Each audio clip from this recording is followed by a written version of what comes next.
Welcome to Sandy mania. ఇవాళ మనం మా ఊర్లో ఉన్నటువంటి 27 అడుగుల మహా ఆంజనేయ స్వామి విగ్రహం వద్దకు వెళ్దాం రండి.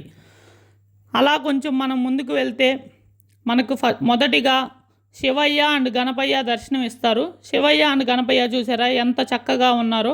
అలా కొంచెం మనం పక్కకు వెళ్తే అలా మూల విరాట్ని శ్రీచక్రంతో ప్రతిష్ఠించడం జరిగింది.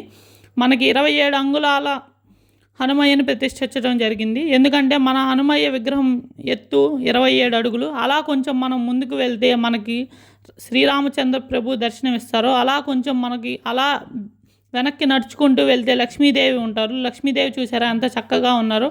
అలా కొంచెం మనం పక్కకు వెళ్తే సుబ్రహ్మణ్య స్వామి దర్శనం ఇస్తారు, కార్తికేయ స్వామి. అలా కొంచెం మనం పైకి వెళ్తే మనం హనుమయ్య శిరస్సు వరకు వెళ్ళొచ్చును. ఎక్కడా లేనటువంటి విధంగా మనకి ఇక్కడ స్టీల్ మెట్లతో రూపొందించడం జరిగింది.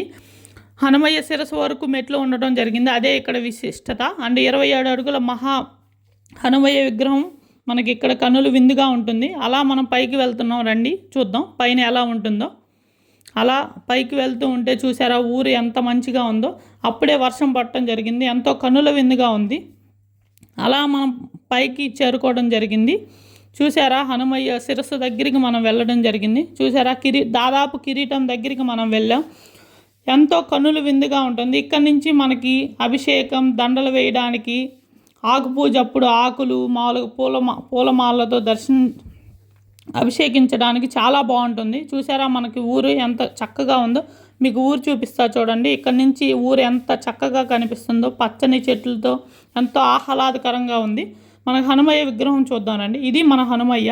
మీకు గనక మా కంటెంట్ నచ్చినట్టయితే please like, share and subscribe.